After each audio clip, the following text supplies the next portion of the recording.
from the Department of Corporate Secretaryship, Bharatdasan Government College for Women, Puducherry. Now let us see what is called as the different types of customs duties. So in India we have lot of types of customs duty. Why these customs duties are being levied? These duties are imposed on goods which crosses the international borders. So it is a type of the indirect tax which is levied by the central government on the import and export of goods. It is a kind of duty which is collected as a fees by the central government on the import and export of commodity or movement of goods when the goods passes through the international borders, and it is collected by the customs authority. So this is the tax which is levied on import, that is import of products. It is referred as import duty, and in case of goods that are being exported, then you call it as an export duty. Now we will see customs duty. So we have the basic customs duty, additional customs duty, protective duty, safeguard duty, anti-dumping duty, anti-subsidy duty, and education cess. So these are the major classification of the types of duties. So when we talk about a customs duty, we have to know the factors on which the customs duties are being calculated. So mostly the customs duties are being calculated on the main factors. That is, first one is the place of acquisition of the goods, from where we got the goods, the place where the goods were made, so where the goods are being made, that is produced or manufactured, then the nature of the goods, that is the material of the goods. Then next one is the weight, so based on the weights, whether it is in weight measurements, or we even take the dimensions of the commodity. When you are bringing the goods for the first time in India, you have to follow the customs rules and you have to declare.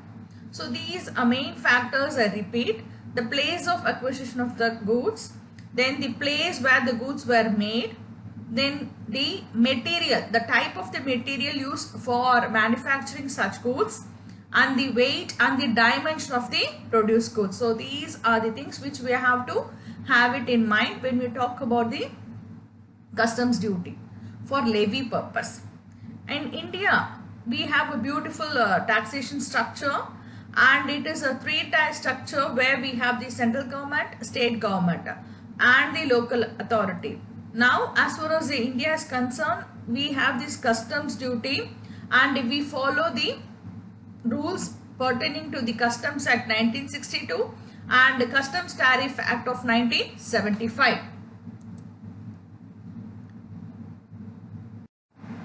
In India we have this structure. So this is nothing but the goods, when they move, we have to impose a duty. So we have further classified that for proper understanding into basic customs duty, auxiliary duty of customs, additional duty of customs, export duties, cess, protective duty, countervailing duty on subsidized goods, anti-dumping duty on dumped article, safeguard duty, and NCCD, that is National Calamity Contingent Duty. So I repeat over here, in India we have further classified that into basic customs duty, auxiliary duty of customs, additional duty of customs, export duties, cess, protective duties, countervailing duty on subsidized goods, anti-dumping duty on dumped article, safeguard duty, national calamity contingent duty. So first we'll see the customs duty, basic customs duty.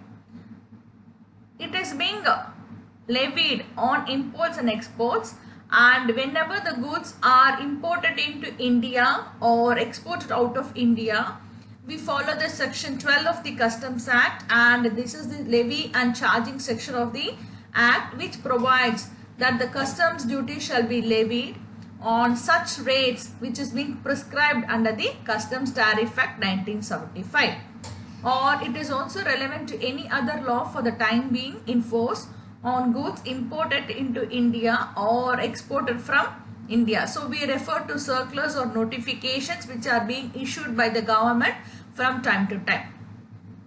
It is very much, we have to note that there is a similarity which is existing between excise and customs. So the governing body CBEC, that is Central Board of Excise and Customs, that is a body which has the administrative structure and which controls both excise and customs in India. So there is a common provisions between this Excise Act and the customs duty, or there are some similarity in the provisions with respect to both these duties. With respect to administration, settlement commission and tribunal. So all these things are common. And regarding the provisions of the tariff, principles of valuation, refund demands, exemptions, appeals, search, confiscation and appeals are also similar. So regarding the valuation of the commodity, all these things are similar between excise duty and customs duty. In case of taxable events, in case of imports, when it is being taxed, in case it is being taxed when goods mix with the landmass of India. Same way in case of warehouse goods, it is being done in order with respect to customs bond. So when we call it as with respect to customs bond, it is with respect to import which is taking place only when goods are cleared from the warehouse. So this is with respect to clearing of goods from the warehouse. Basic excise duty. So it is a basic duty which is being levied under the Customs Act of 1962, and it is being generally levied with respect to the Customs Tariff Act and with respect to Finance Acts of the relevant year. This duty is fixed on ad valorem basis. So ad valorem basis is based on the commodity, that is the value, ad valorem value, or on the specific rate of the rate. So this rate is being fixed by the Finance Act, and this duty is a percentage of the value or at a specific rate. So it is based on the value of the commodity, or if it is based on the rate, a specific rate percentage. So the central government has the power to reduce or exempt goods from the particular duty. So this is with respect to basic customs duty, and the rate may vary from 5% to 20% depending upon the nature of the commodity.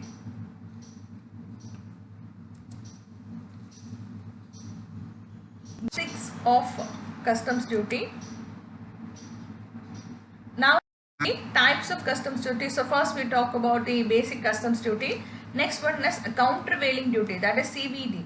So this countervailing duty is nothing but it is a duty which is equal to excise duty which is payable on imported goods. So if your goods are being imported, we levy a duty which is equal to the excise duty, and we call it as the countervailing duty.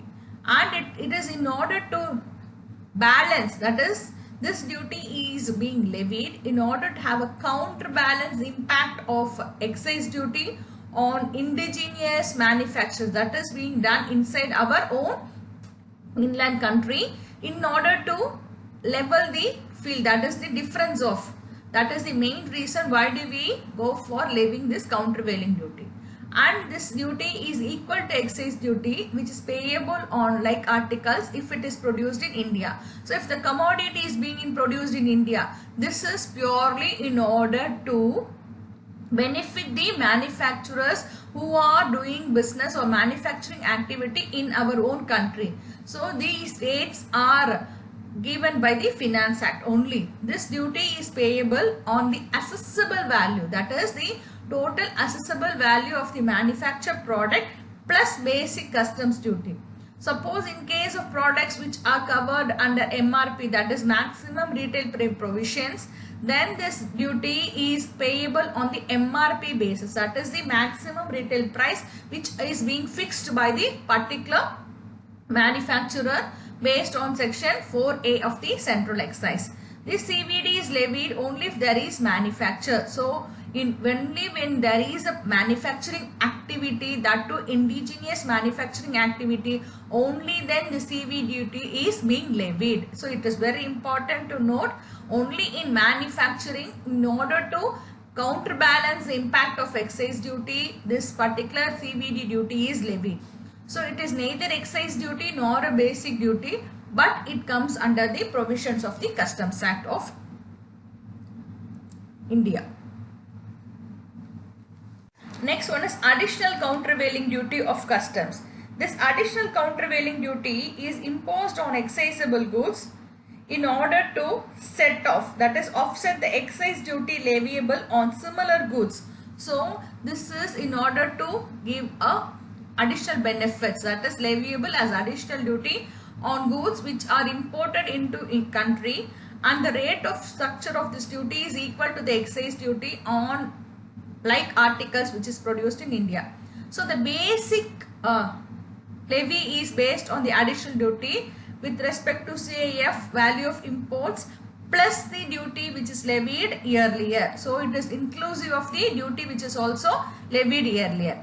Suppose if the rate of duty is on the ad valorem basis, then the value of this purpose will be the total value of the imported article and the customs duty on it. That is both basic and ancillary. It is a combination of basic plus the ancillary. Now next one is types of customs basic duty. So this is generally 10% on non-agricultural goods, and it may differ from the particular notifications or circulars which is issued by the government. Then countervailing duty, we have seen that, and it is levied on imported goods, and this is only to countervail, that is countervailing itself is to counterbalance the impact of excise duty, and it is also based on the circulars being issued for the rate. And the CVD is payable on assessor value plus basic customs duty. So in case of products which are covered under the MRP provisions, so this duty is payable on MRP as per section of 4A of the Central Excise. So I repeat here, only CVD is payable when there is a manufacturing process, and this is purely to benefit the indigenous manufacturers in our own country, and it is to only have a counterbalance of the value price. So this is neither a excise duty nor a customs duty, but we classify that. So this duty is being imposed by the central government when the country is paying the subsidy to the exporters. So when is being levied? It is being levied when there is a subsidy given to the exporters who are exporting to India. So this amount of duty is equivalent to the subsidy paid by them. So this is subsidy based on the this is the duty which is imposed by the central government when a country is paying the subsidy to the exporters and who are exporting it to India. So this amount of subsidy paid is the difference. This duty is applicable under section 9 of the Customs Tariff Act. Next one is additional customs duty, or you call it as special countervailing duty. This is being levied in order to equalize the imports with local taxes like service tax, VAT and other domestic taxes which are imposed. Now this VAT is GST, and this service tax is also a part of GST, which are imposed from time to time, and you call it as a special countervailing duty which is imposed on imported goods. So countervailing duty which is special in nature is imposed on the imported goods. So this is an imposition or imposed which is on the imported goods, and you call it as a special countervailing duty or additional customs duty. So this is being levied in order to bring imports on an equal track with the goods which are produced or manufactured in India. So this is the basic theme or the aim why this particular duty is levied, is to promote a fair trade and competition practices in our own country. So that is the main reason why this special CVD, or you call it as an additional customs duty, is being levied. So you want to protect. So in order to keep the prices of home products with the imported products, so you want to keep the home products on par with the imported goods. So this is leviable on alcoholic liquor, imported, and some other goods like stainless steel, manufactured for household use, and transformer oil. So these are the products which are attracting special CVT. Export duties. So this export duties are levied on goods exported from India or chargeable to export duty. So the items on which export duty is chargeable and the rate at which it is chargeable are given in the Customs Tariff Act, and it is being amended from time to time under the Finance Acts. But however, in case the government has some need and has emergency powers to change the duty rates and levy a fresh export duty depending on the circumstances. So when the need arises, they go for such duty, levy of such duties.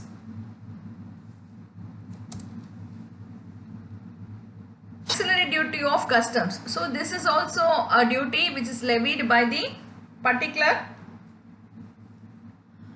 under the Finance Act, and it is leviable on the goods imported into country at a rate of 50%. So the rate of this duty is 50%. It's very high.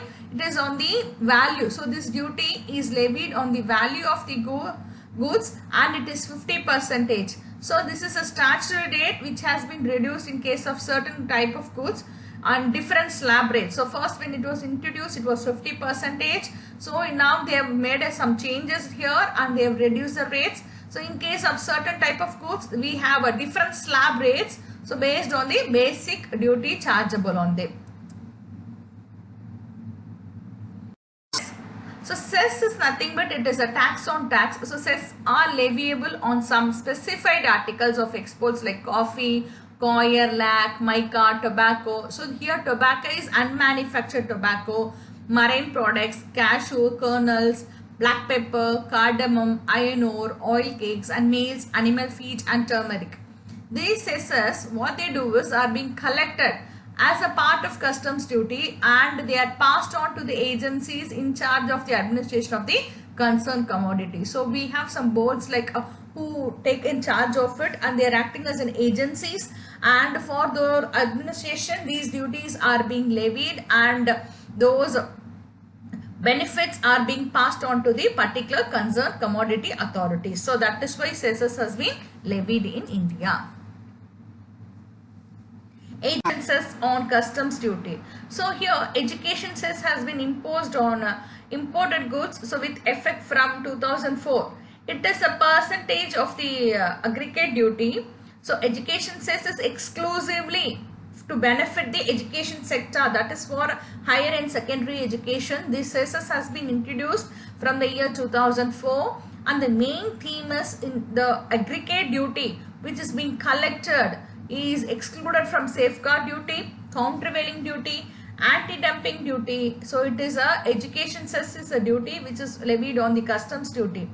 The prescribed rate is decided by the Finance Act for every year, or it may be when there is a need they make a change in it.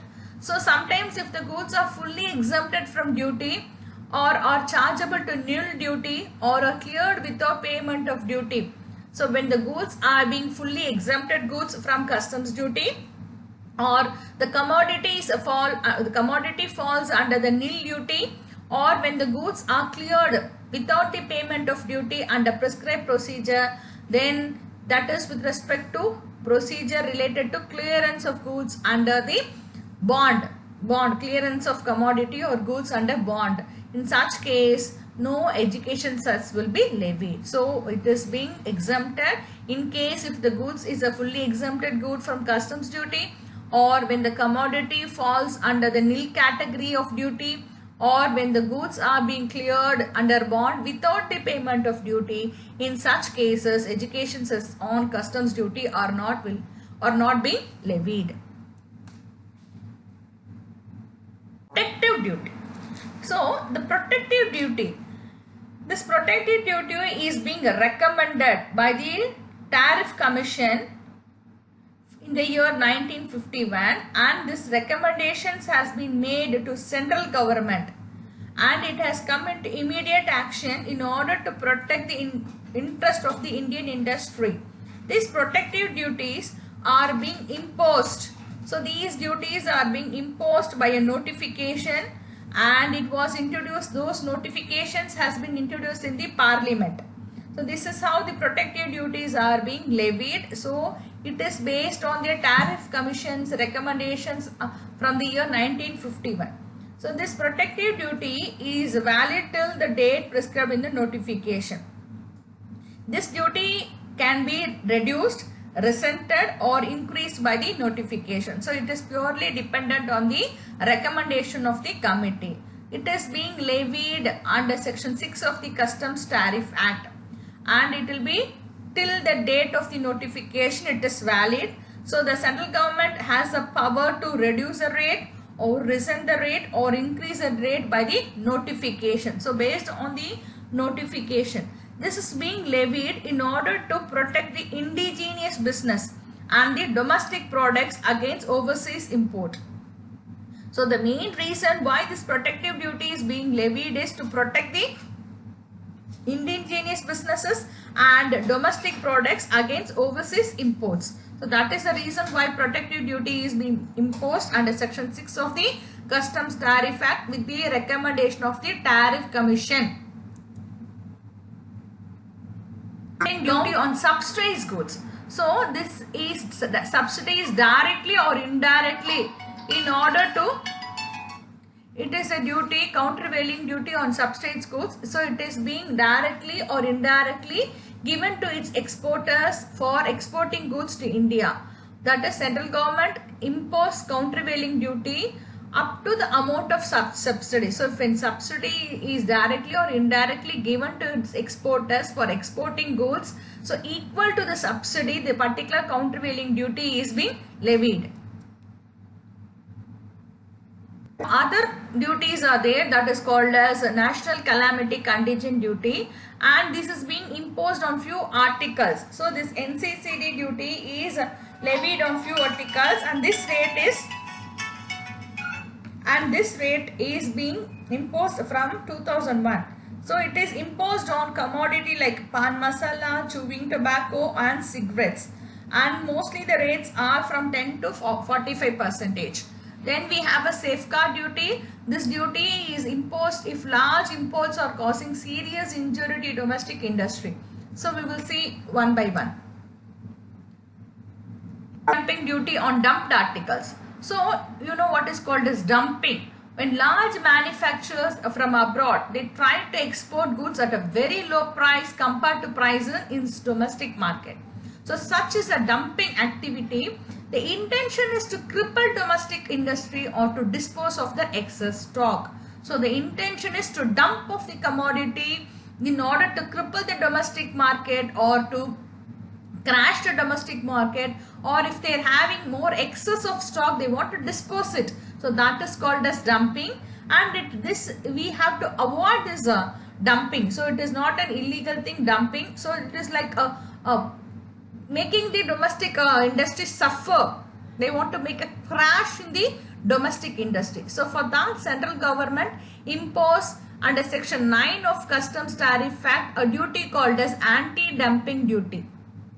So this duty will sum up to the margin of dumping on such articles if the goods are being sold at a less rate, that is a lesser rate than its normal value. So based on the rate of the commodity which is in domestic market, if the goods are being sold at a lower value than the normal value in order to cripple the domestic market or to dispose the excess stock, when the manufacturers are dumping from abroad, this particular duty of anti-dumping duty is being levied on by the central government.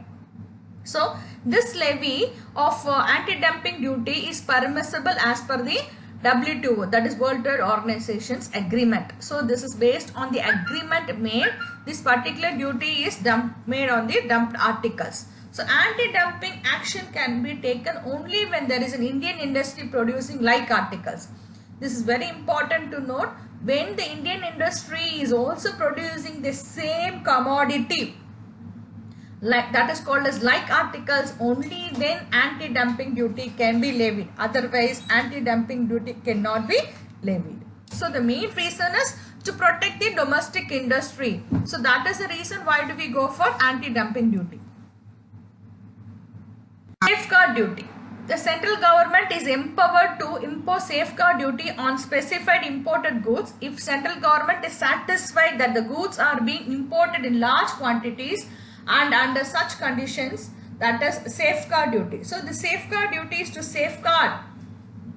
The central government is levying in order to safeguard. So safeguard what? Safeguard is to specifically safeguard the goods, and it is satisfied that the particular goods are being imported in large quantities under such conditions that they are causing or threatening to cause serious injury to domestic industry. So this duty is also permissible under WTO agreement. This is a step in order to provide a need-based protection. So this duty is levied by the customs authority to feel that the exports of a particular goods can damage the entire economy of the country. So when the intention is to damage the entire economy of the country, in such case the customs authorities, they levy in case of exports of a particular goods. So it is pertaining to the particular goods. So this duty is a step in order to provide a need-based protection. So when there is a need-based protection to protect the domestic industry, so this particular safeguard duty is levied for a specific period. So only for a specific period it is valid. After that it is being removed. So it is for a limited period. And the ultimate intention why this particular duty is being levied, that is safeguard duty is levied, is in order to restore free and fair competition.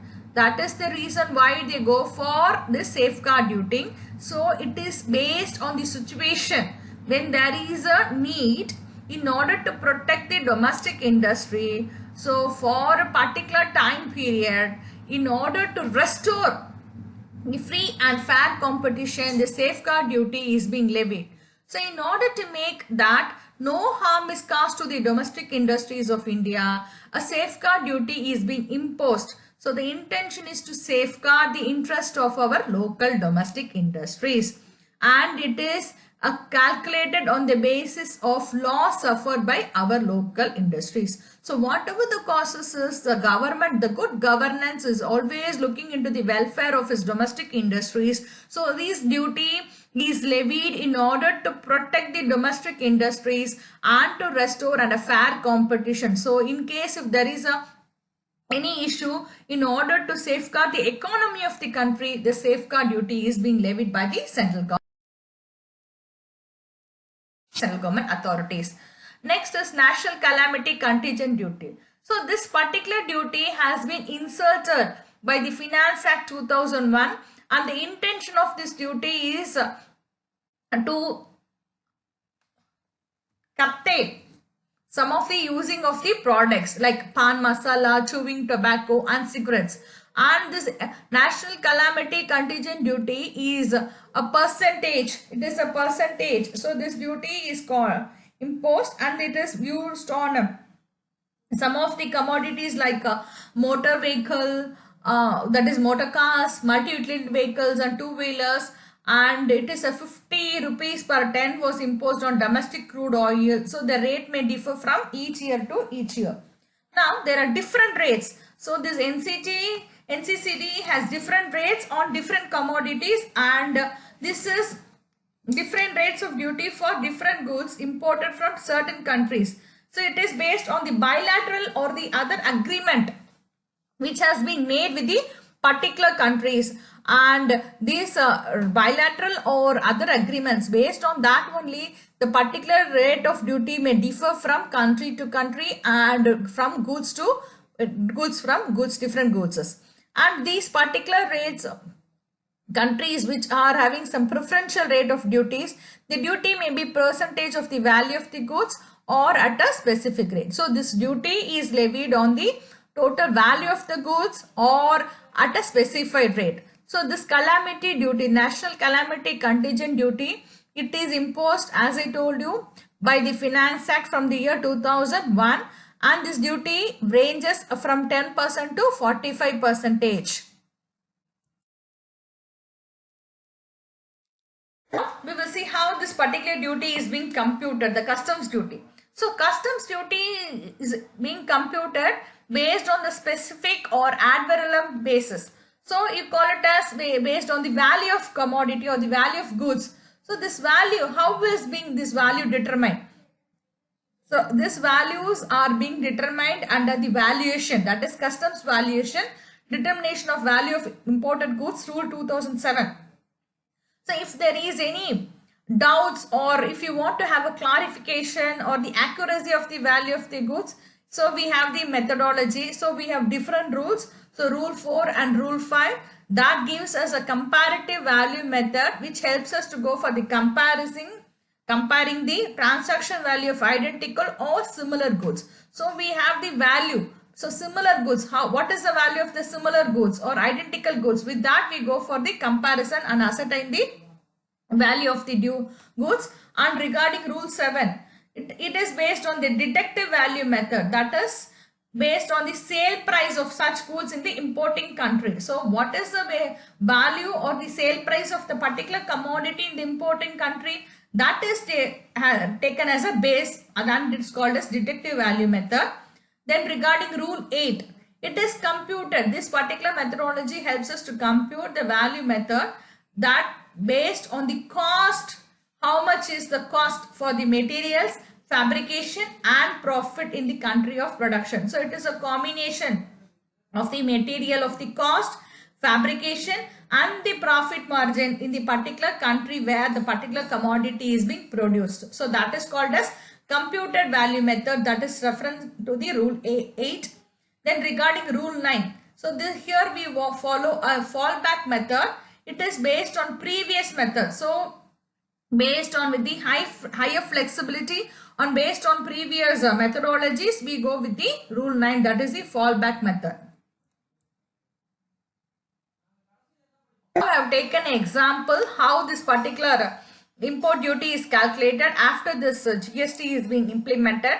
So here the assessable value of pan masala imported into India is 100 rupees, and the rates of taxes on pan masala. So here we are given the HSN classification, and it is a basic duty is 37.5%. Then integrated GST is at 28% and compensation sex is 60%. Now we will see how this calculation of total import duty on pan masala is being made. So basic customs duty is 37.5% given. Of 100 rupees is 37.5%. Then we have this IGST, which is 28% of AV, that is ad valorem value, plus basic customs duty, that is equal to 28% of 100 plus 37.5, that is equal to 28% of 137.5. So that is 38.5%, that is equal to 38 rupees, that is 38 rupees and 50 paise.